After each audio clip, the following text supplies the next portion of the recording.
So Liz, in terms of your session at the conference, what do you hope that people will get out of coming and being part of your session?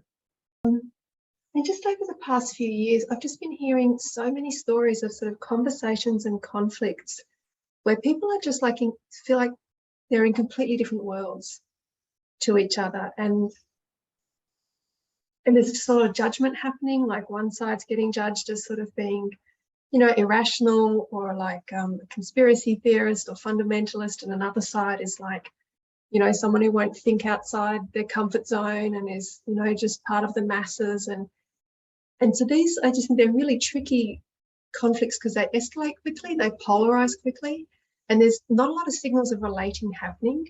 And so they're really difficult moments to find connection. So a lot of the time we're like judging and just shutting out. And I've just heard so many heartbreaking stories of relationship breakdowns, of friendships and in families, of people just splitting because of these kinds of conversational experiences where we feel out of our depth to find connection. And so we just kind of are, you know, really shunning each other.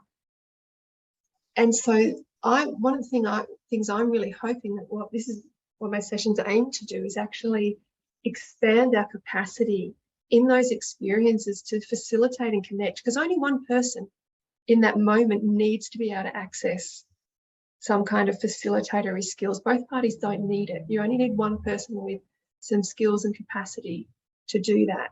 So I'm just sort of hoping whoever's sort of turning up to the conference and the session, there'll be that one person who feel like they've got a little bit more skills and capacity to do that. And I think it matters, you know, for a range of reasons, but you know, these kind of standoff conflicts, they're really at the root of, you know, war and terrorism and fundamentalism, and we can't sort of resolve those things early enough, really. So any kind of increase in skills there is good. But I just do think in, you know, this with climate change and the amount of stress that's creating and inequity that it's sort of contributing to as well, this increases these kind of polarizations. And not just that, you know, so there's increased conflict and stress, but also I just think it's such a complex field we're in now, and it's such a massive global crisis. It's multi-generational sort of in getting here and in getting out of it, if there's some kind of such thing. But so I just think process work's concept of deep diversity or deep democracy is like just crucial. Like we can't shut anybody out of like the problem solving for this.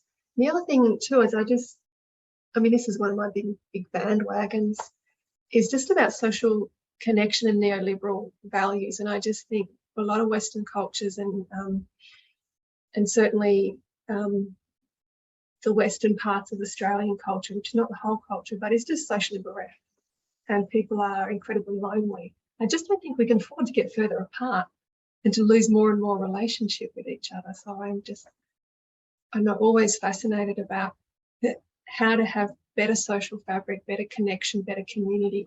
And I just notice in myself finding sometimes it's hard. It's actually really hard when things are polarizing.